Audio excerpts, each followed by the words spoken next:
Bismillahirrahmanirrahim. Assalamualaikum warahmatullahi wabarakatuh.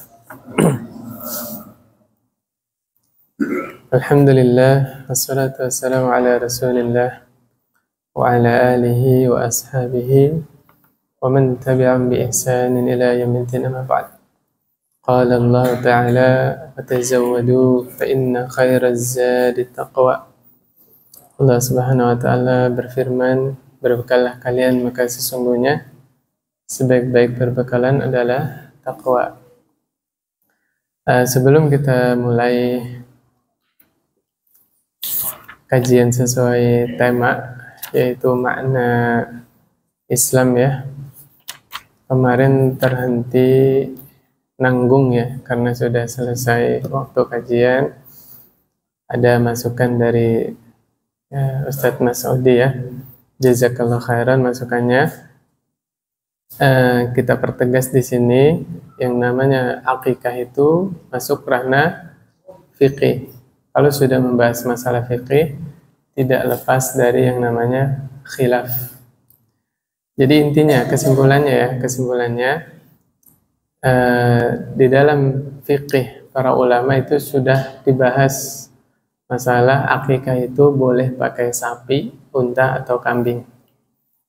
Di dalam fikih mausu'ah fiqhiyah itu disebutkan ulama Hanabilah, kemudian Syafi'iyah, kemudian Hanafiyah itu menganggap sah akikah menggunakan sapi atau unta.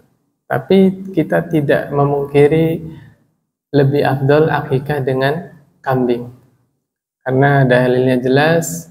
Nabi menyarankan akikah dengan kambing ya. Ala kulli hal, untuk pribadi kita lebih afdal akikah dengan kambing. Tapi kalau ada permasalahan orang terlanjur akikah dengan sapi atau unta, maka kita tidak boleh sembrono menjawabnya akikahnya tidak sah, tidak, karena itu kurang hati-hati. Sebagaimana Syekh bin Bas pernah ditanya ya tentang orang yang mengakikahi 7 anaknya dengan seekor sapi. Ini lebih ini ya. Kalau saya kan bahasnya kemarin apa? 1 bayi dengan 1 sapi gitu ya. Nah, ini Syekh bin Bas pernah ditanya orang yang mengakikahi 7 anaknya dengan seekor sapi, maka Syekh bin Bas menjawab, narju an yujza. Kami berharap itu sudah mencukupinya. Mudah-mudahan akikahnya sah. Tuh, Syekh bin Bas tidak mengingkarinya. Seandainya ini permasalahan yang sangat syadid, maka Syekh bin Bas akan mengingkari harus diulang akikahnya. Demikian. Ala kulli hal, ketika saya sampaikan akikah itu boleh pakai sapi atau unta, itu poinnya ya, bukan buah pikiran dari kepala saya sendiri, tapi sudah ada dibahas oleh ulama-ulama fikih gitu. Ya, kesimpulannya kita sepakat akikah lebih afdal menggunakan kambing, karena di dalam hadis Nabi pun menyarankannya dengan kambing. Cuma saya sampaikan begitu itu supaya kita lebih hati-hati. Suatu saat ada orang bertanya, kalau sudah terlanjur akikah dengan sapi bagaimana? Maka kita doakan mudah-mudahan akikahnya sah gitu. Jelas insyaallah Mas ya? Oke, kita lanjut permasalahan dengan tema yang sudah tersebar ya, yaitu makna Islam. Al-aslu tsani ma'rifatu dinil Islam bil adillah. Landasan yang kedua yaitu mengenal agama Islam dengan dalil-dalilnya. Yang pertama kita jelaskan dulu apa itu definisi Islam. Wa huwal istislamu lillahi bit tauhid wal inqiyadu lahu bit ta'ah wal bara'atu minasyirki wa ahli. Islam adalah berserah diri kepada Allah. Dengan cara apa berserah dirinya? Mentauhidkan Allah Subhanahu wa ta'ala ya. Mentauhidkan Allah dalam rububiyahnya, dalam uluhiyahnya, dalam asma wa sifatnya. Wal inqiyadu lahu bit ta'ah, dan tunduk patuh ya, yaitu dengan cara mentaati Allah Subhanahu wa ta'ala.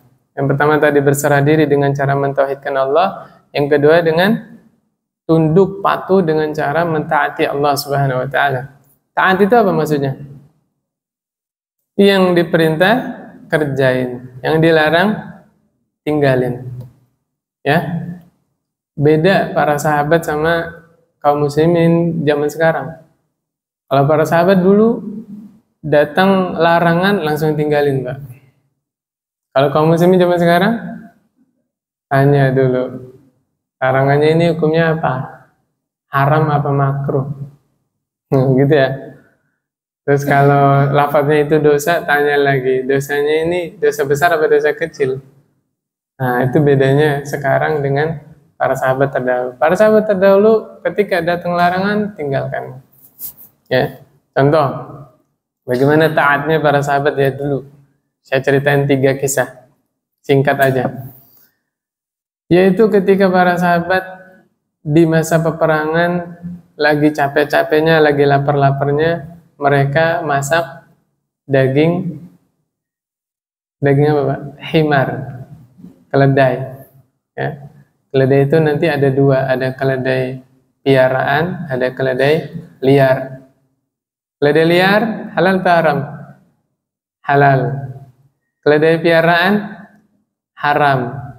Nah, ini termasuk ujian, ya. Seandainya agama dikembalikan kepada akal, yang liar sama yang piaraan, mana yang lebih halal? Piaraan harusnya. Tapi karena agama ini tidak dikembalikan kepada akal, tapi dikembalikan kepada dalil, ya dalil seperti itu.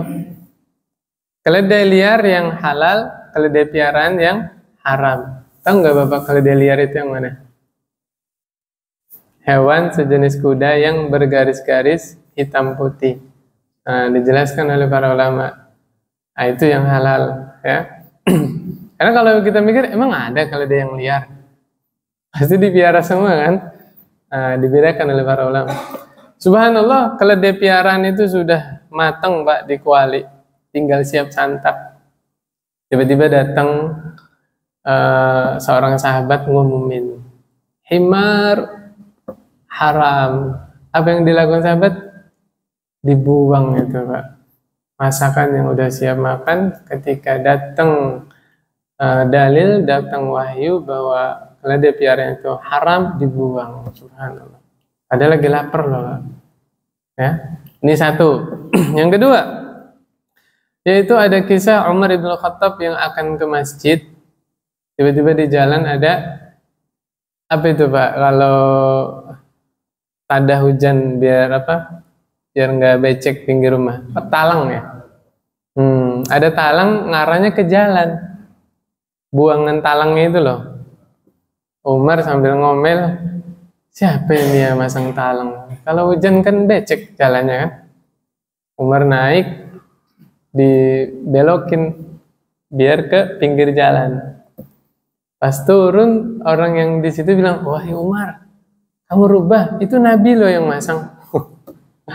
Umar dengan gemeter langsung naik lagi, talangnya dipindahin semula lagi. Allahu Akbar. Gara-gara tahu itu, Umar naik langsung balik lagi ke semula ya. Karena khawatir menyelisihi Rasulullah SAW. Padahal ini urusan duniawi ya, subhanallah. Yang terakhir, ketika Nabi SAW lagi di masjid, para sahabat ribut, ya pada berdiri pada rame lah. Nabi SAW bersabda, isjlisu, duduk, semuanya pada duduk Pak. Pas semuanya duduk, di tengah pintu ada Abdullah ibn Mas'ud, duduk di pintu Pak. Aneh nggak Pak? Aneh kan? Nabi ingkarin, Abdullah, kenapa duduk di situ? Apa jawab Abdullah? Tadi saya baru datang, baru masuk masjid, Anda bilang duduk. Saya duduk di sini. Allah karim, la ilaha illallah. Seperti itu ketaatan para sahabat terhadap dalil ya. Ketika datang kebenaran, mereka semua tidak gengsi, ya rujuk kepada kebenaran. Kemudian berikutnya, wal bara'atu minasyirki wa ahli. Islam diantara konsepnya yang ketiga adalah berlepas diri dari kesyirikan dan ahli syirik. ya, kesyirikan dan pelaku syirik. Kalau tiga-tiganya ini direalisasikan, sempurnalah keislaman seseorang.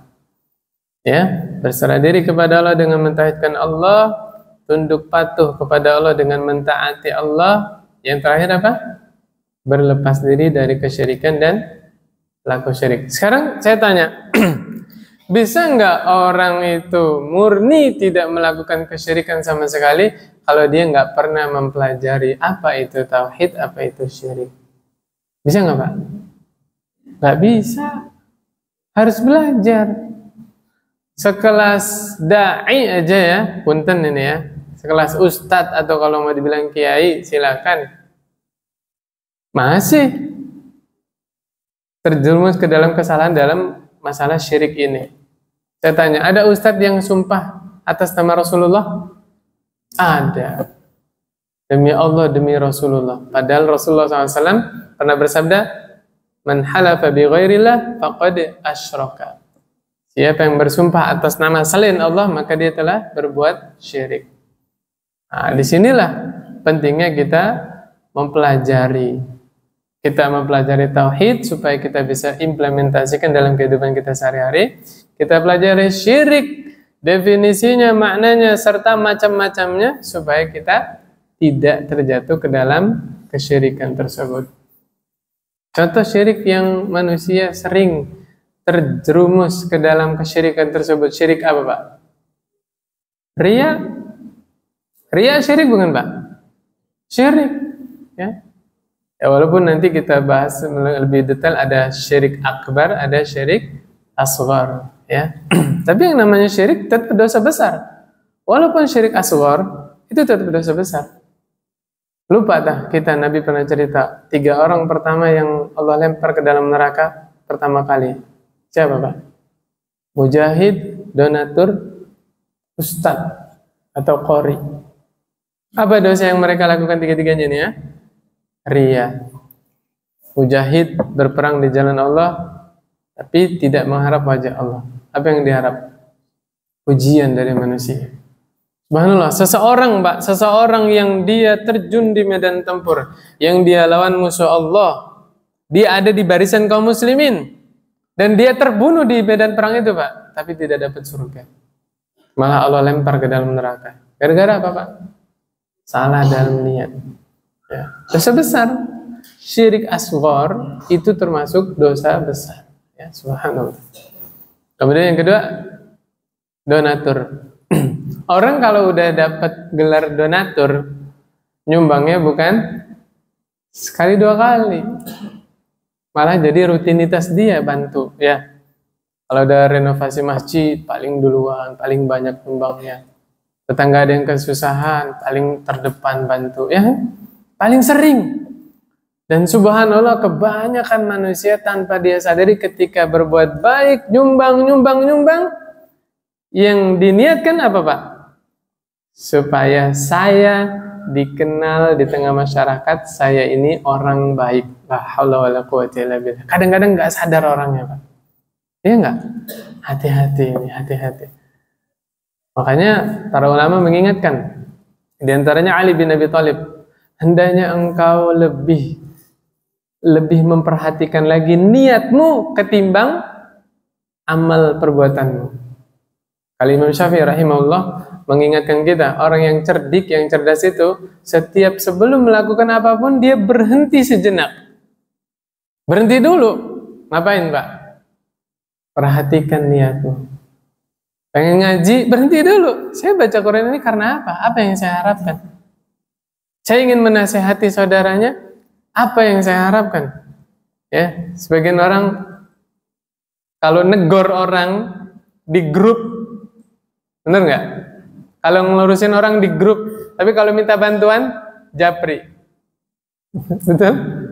Ya, kalau minta bantuan supaya orang lain nggak tahu, supaya nggak malu kan, japri itu. Masya Allah bahasanya santun. Tapi kalau meluruskan orang, menasihati, menegur orang di mana, Pak? Di grup. La haula wala quwwata illa billah. Perhatikan niatnya. Kita mau meluruskan saudara kita, mau menasihati kita karena apa? Ya, apakah wajah Allah yang kita harapkan, atau kita ingin merendahkan saudara kita ya. La haula wala quwwata illa billah. Kemudian yang ketiga siapa tadi Pak? Ustadz ya. Nah, kayaknya saya udah sering ngingetin jamaah ya, panggil saya ya panggilan biasa aja lah. Kalau mau manggil Bapak Imam monggo silakan. Bapak Jabri ke saya manggil Mam juga saya nggak marah Pak. Mam mau tanya dong Mam? Siap. Lah memang nama saya Imam ya kan? Kenapa harus saya marah? Salahnya di mana gitu kan? Nggak masalah Pak, nggak masalah. Daripada saya dipanggil Ustadz tapi saya masuk neraka, na'udzubillah, na'udzubillah. Nggak mau saya Pak. Ya, la haula wala quwwata illa billah. Kalau orang Arab biasanya ya menghormati sesama itu manggilnya pakai kunyah Pak. Ya kan benar ya? Abu Muhammad, Abu Ali, ya Abul Hasan, pakai kunyah. Sebenarnya orang Indonesia juga pakai kunyah. Benar nggak? Pakai mama atau ayah. Misal nih, mama ibu-ibu nih punya anak namanya Ajeng. Nah, kalau udah sama-sama ibu-ibu bukan manggil namanya lagi, mamanya Ajeng, mamanya Gali, gitu ya. Nah, bapak juga gitu ya, bapaknya Putri, bener ya? Ya mirip-mirip kunyah ya enggak? Nah itu salah satu tata krama lah, sopan santun gitu. Kalau dianggap di Indonesia kalau memanggil nama itu kurang sopan gitu. Allah alam bismillah. Insya Allah saya nggak masalah nggak dipanggil Ustaz. Mas juga nggak apa-apa. Bapak sama saya kan tuan bapak ya, panggilnya D aja. D Imam. Nanti saya manggil jamaah Mas gitu ya. Ya Masya Allah. Anak iya, saya sama bapak ini tak pantas anak sama bapak. Masya Allah ya. Ya kita tidak akan bisa meluruskan niat kecuali ditolong oleh Allah Subhanahu Wa Taala. Makanya boleh kita berdoa Allahumma rzuqnal ikhlas. Ya Allahumma rzuqnal ikhlas. Ya Allah luruskanlah niat-niat kami. Jangan sampai kita termasuk surah Al-Kahfi ayat 103 ayat 104 ya. La haula wala quwwata illa billah. Nanti jemaah baca aja sendiri terjemahannya. Surah Al-Kahfi ayat 103 104. Jangan sampai ya. Na'udzubillah. Kesimpulannya ayat itu Pak, Allah cerita ada orang yang mengira dirinya sudah banyak bekalnya, sudah banyak amal solehnya, ternyata di sisi Allah sia-sia, tidak ada nilainya sama sekali amal soleh. Kesalahannya cuma dua dong. Ima dia mengerjakan amal soleh tadi tidak karena Allah, atau dia mengerjakan amal solehnya karena Allah tapi tidak sesuai tuntunan Nabi Muhammad SAW. Lanjut, wa huwa salasu maratib al-Islam yang kita jelaskan tadi, ada 3 tingkatan. Ya. Apa, Pak? Jangan dibayangin tingkatannya syariat, hakikat, ma'rifat. Bukan, ya, bukan. Itu bukan dari Nabi, ya. Kalau Nabi mengajarkan kita tingkatan atau level Islam di dalam agama Islam ini ada 3, apa, Pak? Al-Islam, al-Iman, al-Ihsan. Ini yang sahih dari Nabi. Nabi yang menerangkan. Ya. Jadi tingkatan tertinggi di dalam Islam itu apa, Pak? Al-Ihsan. Islam tadi udah ini ya. Udah jelas ininya, maknanya ya. Coba bisa diulang nggak, Pak? Definisi Islam apa tadi? Al-istislamu lillahi bit-tauhid wal inqiyadu lahu bit-ta'ah wal bara'atu minasyirki wa ahli. Berserah diri kepada Allah dengan cara mentauhidkannya, tunduk patuh kepada Allah dengan cara mentaatinya, serta berlepas diri dari kesyirikan dan pelaku syirik. Iman? Apa Pak iman? Qaulun bil lisan wa amalun bil arkan wa i'tiqadun bil janan yazidu bi ta'ah wa yanqusu bil ma'siyah. Iman itu diucapkan dengan lisan, diyakini di dalam hati, diamalkan dengan anggota badan, bertambah dengan ketaatan, berkurang dengan kemaksiatan. Gampang Pak ya? Gampang. Lebih gampang definisi iman. Wal ihsan. Nah ini ihsan juga gampang. Kalau ihsan langsung dari Nabi definisinya. An ta'budallaha ka'annaka tarah fa in lam takun tarah fa innahu yarak. Ihsan adalah engkau beribadah kepada Allah seakan-akan engkau melihat Allah. Apabila engkau tidak melihat Allah, maka Allah melihatmu. Ini ihsan ya. Wa kullu martabatin laha arkan, dan setiap level-level tadi, Islam itu ada rukunnya sendiri, iman ada rukunnya sendiri, ihsan ada rukunnya sendiri. Nah, kita bahas yang pertama, rukun Islam. Rukun Islam ada berapa, Pak? Yang benar, ada 5. Rukun Islam ada berapa, Pak? Ada 5. Masya Allah, jangan ragu-ragu, Pak. Ya, ada 5. Yang pertama, syahadatu an la ilaha illallah wa anna Muhammadar Rasulullah. Anna Muhammadan, Pak ya. Jangan Muhammadun. Jadi apa, Pak? Isim anna. Kalau nggak ada annanya, Muhammadun Rasulullah jadi mubtada khobar. Ingat nggak, Pak? Tapi kemasukan anna jadinya anna Muhammadan Rasulullah. Wa iqamus shalah, dan menegakkan salat. Kenapa kalau lafadznya bukan fi'lus shalah, tapi kok menegakkan salat? Nah, menegakkan salat sama mengerjakan salat itu beda, Pak. Kalau lafadznya mengerjakan salat saja, orang yang salat sekali 2 kali, ya, salat sehari 2 hari sudah dibilang mengerjakan salat. Tapi kalau menegakkan salat, apa yang dimaksud? Menjaga salat 5 waktu sampai roh berpisah dari jasadnya. Itu baru dinamakan menegakkan salat. Maka salah satu akidah Ahlus Sunnah wal Jamaah yang nggak bisa dibantah bahwa salat 5 waktu itu hukumnya fardu ain. Ya, salat 5 waktu itu hukumnya fardu ain. Nah, boleh cek pendapat para ulama. Barang siapa yang mengingkari kewajiban salat 5 waktu, maka dia telah murtad, dia keluar dari Islam. Ya, mengingkari kewajiban salat 5 waktu. Itu sepakat, nggak ada khilaf itu. Sepakat seluruh ulama. Itu ya. Harus diyakini bahwa salat 5 waktu, salat fardu yang 5 waktu itu hukumnya apa, Pak, tadi? Wajib. Itu. Nah, ibu-ibu, bapak-bapak yang sayang sama anaknya, maka anaknya diajak sholat. Dari kecil didoktrin ya, terus dinasihati bahwa orang Islam itu harus sholat 5 waktu. Ada kisah menarik, Pak. Seorang ibu-ibu nelpon kepada syekhnya. Ya, biasa kan di Saudi itu ada tanya jawab juga ya. Ibu ini mengeluhkan bahwa anaknya susah dibangunin subuh. Syekh, anak saya ini susah banget dibangunin subuh. Ya, nggak tahu tidur jam berapa. Tahu jawabnya Syekh apa? Bu, seandainya rumah ibu kebakaran, terus anak ibu susah dibangunin, ibu biarin anak ibu kebakaran di situ? Apa yang ibu lakukan? Bapak jawab, na'udzubillah ya, na'udzubillah, ini hanya perumpamaan saja. Apa yang kita lakukan? Bangunin, siram air, seret, pokoknya harus bangun. Biar selamat. Ya enggak? Tahu enggak syekhnya jawab apa?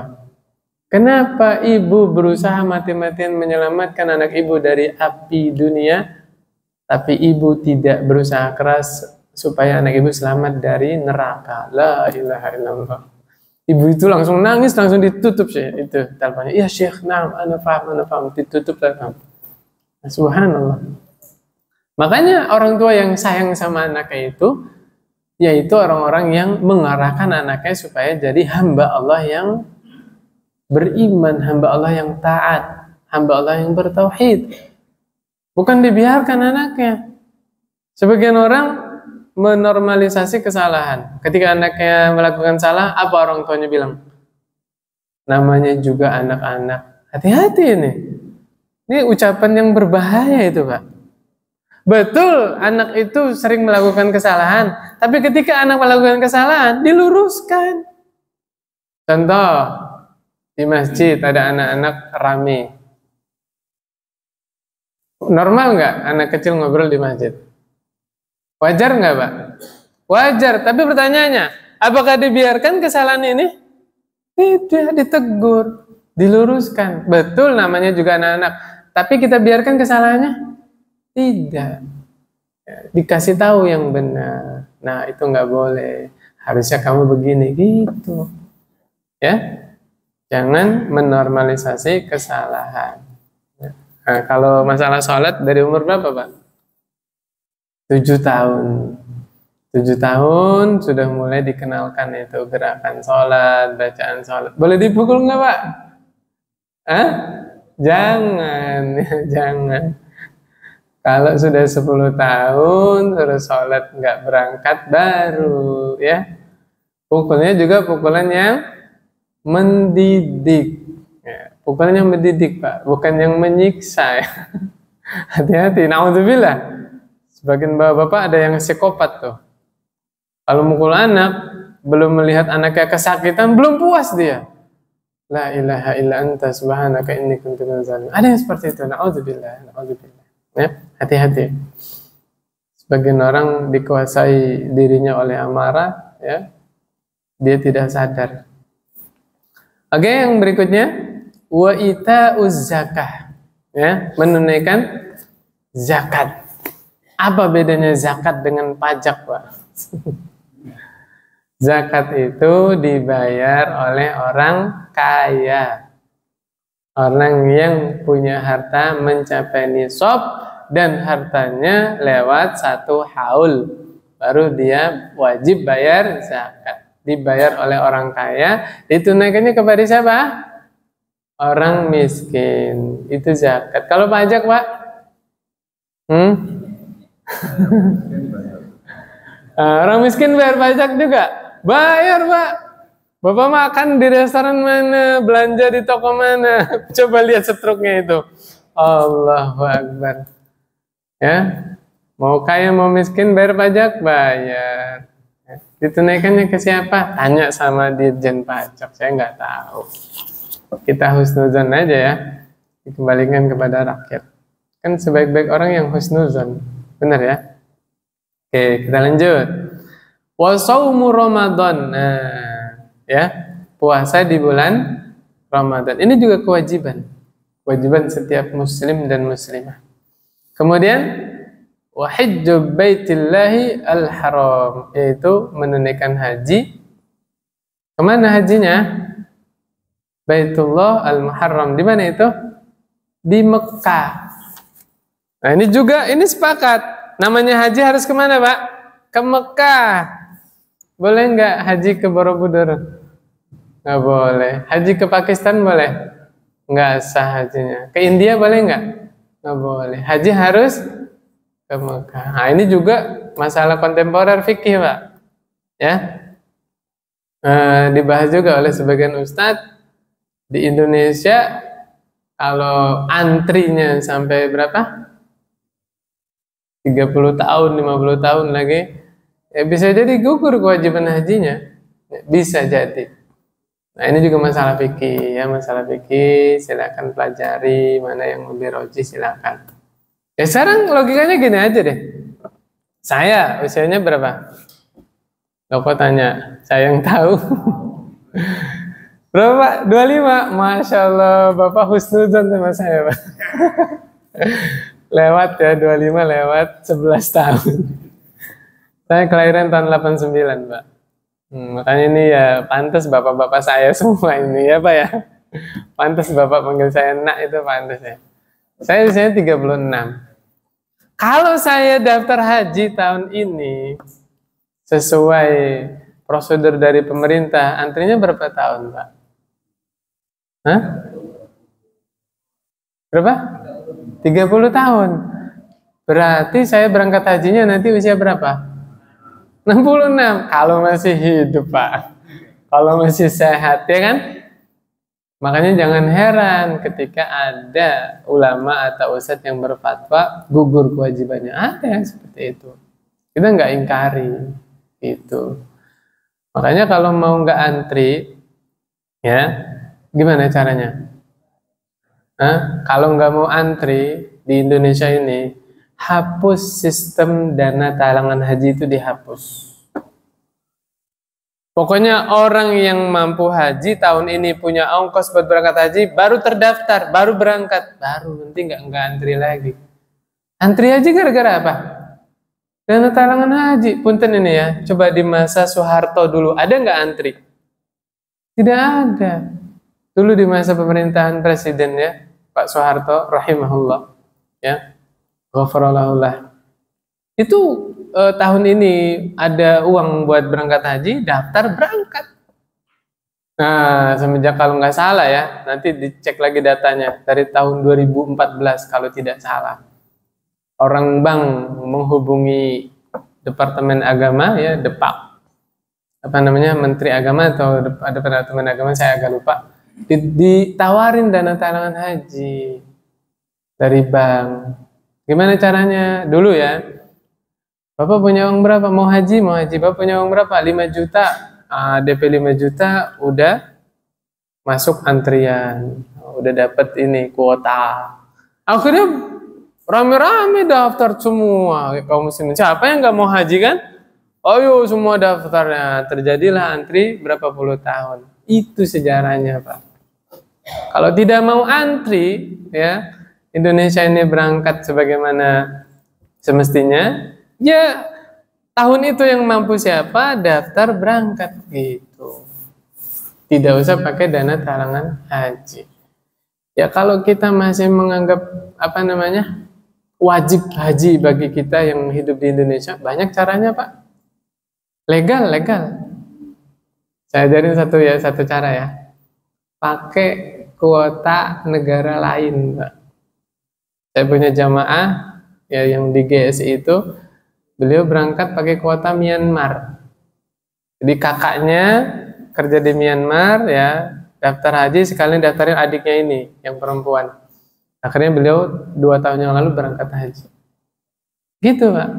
Karena sebagian negara yang minoritas muslim, kuotanya masih ada sisa. Sebagaimana di Jepang itu boleh, Pak. Tapi nanti sebagian negeri itu memberikan kebijakan masing-masing. Contoh, kalau Bapak mau naik haji pakai kuota kaum muslimin di Jepang, minimal Bapak domisili di sana 6 bulan. Mungkin kerja di sana atau gimana, gitu. Kalau nggak salah 1.000 yen atau 100.000 yen di Jepang. Kalau dikalkulasikan di Indonesia 100 juta, Pak. Tapi 100 juta dapat fasilitas VIP. Wah, mantep. Itu salah satu caranya ya, kalau kita ingin menunaikan haji. Nah, Ustadz yang berfatwa bahwa kalau antrian di Indonesia ini sampai 30 tahun, 40 tahun ke atas itu tidak wajib haji, memberikan solusi, Pak. Solusinya yang bisa setiap muslim jalani yaitu umrah di bulan Ramadan, Pak. Karena umrah di bulan Ramadan sahih hadisnya, pahalanya seperti haji bersama Rasulullah Sallallahu Alaihi Wasallam. Ini hanya sebagian solusi, Pak ya. Jangan diartikan pengganti, salah juga. Yang namanya wajib nggak bisa diganti dengan ibadah sunnah kan? Ya nggak? Nah ini jangan salah paham juga ya. Itu maksudnya ya, ini mah kekhawatiran, khawatir kita nggak nyampe umurnya, nunggu antrian haji, ya kan? Nah kita bisa mendapatkan pahala haji bersama Rasulullah SAW dengan apa? Umroh di bulan Ramadan. Tapi saya sarankan, Pak, umrohnya 2 kali, Pak. Maksudnya gini, Pak. Bagi yang belum pernah umroh sama sekali, bagusnya umroh itu jangan di bulan Ramadan. Kaget, Pak. Yang nggak punya persiapan sama sekali, nggak tahu medan di sana, pertama umroh Ramadan, Pak. Sampai sana sakit, Pak. Akhirnya nggak maksimal ibadahnya, sakit di hotel istirahat. Nah, kalau Bapak banyak uangnya ya, umrah dulu di luar Ramadan. Nah, udah tahu yang menguasai bagaimana berencana, baru nanti berdoa di depan Ka'bah, ya Allah undang lagi kami umroh Ramadan ya Allah. Nah, baru yang berikutnya umroh di bulan Ramadan. Nanti nggak kaget. Luar biasa Pak umroh di bulan Ramadan tuh. Ya, saya belum pernah, tapi teman saya cerita. Kalau kita nggak tahu ininya, jadwal apa portal ditutup itu Pak, jangan di pelataran masjid. Ya, sholat tarawihnya itu di gang Pak, di gang-gang apa apartemen hotel cuma di situ Pak. Karena kalau di apa waktu di luar Ramadan ya, kalau nggak salah saya ingat 1 jam sebelum Ramadan sudah ditutup-tutup, ya kan? Askarnya itu kan haji haji haji suruh apa suruh lewat sana, bener nggak Pak? Nah, diusir-usir itu kan? Karena ditutup. Kenapa? Itu juga demi kenyamanan jamaah Masjidil Haram, biar nggak apa padat desuk-desukan gitu loh, diarahkan kemana sana gitu. Nah gitu. Maka bagi teman-teman yang mau umroh dan umroh pertama kali, bagus sebanyak-banyaknya cari informasi medan di sana bagaimana ya, waktu sholat di sana bagaimana, kemudian ditutup portal-portal itu bagaimana dan seterusnya. Supaya apa? Supaya ibadah di sana maksimal. Karena saya ingat kemarin Pak, saya kalkulator Pak, ibadah apa namanya di Masjidil Haram ya, subhanallah. Ini motivasi buat kita semua ya.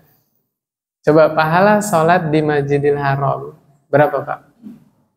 100.000 sholat di Masjid Hidayatullah. Masjid Hidayatullah ini ya Pak, coba hitung. Kita sholat 1 tahun Pak, sholat 5 waktu. Nah, sehari berapa 5 kan? Kali 365 berapa? 1825 kali sholat. 1 tahun aja baru 1825 Pak. Di Masjidil Haram sekali sholat berapa pahalanya tadi? 100.000. Saya bagi itu Pak, 100.000 dibagi berapa tadi? 1825. Dapat 52 tahun Pak. Allahu Akbar. Berarti kita sholat 1 kali di Masjidil Haram, pahalanya itu setara dengan sholat fardu selama 52 tahun. Ya kalau kalkulasinya 5 waktu tadi ya, 52 tahun Pak. Nah, saya pikir-pikir, bagaimana kalau 3 hari di Mekah? 5 kali 3, 15 kan? Saya kalikan tuh. Setara dengan 800 tahun ibadah sholat Pak. Allahu Akbar. Kalau kita sholat 5 waktu di Mekah, ya, nah ini juga masalah fikih. Saya baca, ternyata ada pendapat bahwa keutamaan mendapat pahala 100.000 kali sholat itu bukan sebatas di Masjidil Haram doang, Pak. Ini kabar gembira ini, yang kemarin sholat di hotel, di masjid hotel. Pokoknya seluruh Mekah, 1 kota Mekah, Pak. Keutamanya dapat 100.000 kali sholat di masjid biasa, subhanallah. Maka kalau kita 3 hari di Mekah sholat 5 waktu di situ setara dengan ibadah selama 800 tahun. Itu kita belum bicara sholat-sholat yang lain loh, belum bicara baca Qur'annya, belum bicara pahala umrohnya, belum Pak. Saya baru kalkulasiin sholatnya doang ya. Belum lagi Bapak kalau sholat jenazah Pak. Di Masjidil Haram Masjid Nabawi itu setiap 5 waktu ada sholat jenazah, bener gak? Sallu alal arwah gitu kan. Rugi kalau nggak ikut sholat jenazah Pak. Bapak sholat jenazah di Masjid Hidayatullah, pahalanya 1 qirot doang. Qirot itu macam-macam beratnya. Nabi menjelaskan, qirot yang paling ringan itu sebesar gunung Uhud. Oke? Sholat jenazahnya di mana? Hidayatullah. Tapi kalau sholat jenazah di Masjidil Haram, 100.000 gunung Uhud. Allah karim. Gak ada ruginya harta yang dihabiskan di jalan Allah. Di antaranya dipakai buat apa? Umroh Pak. Niat dulu Pak. Innamal a'malu binniyat. Bismillah. Minta sama Allah supaya Allah kasih rezeki supaya bisa berangkat umroh.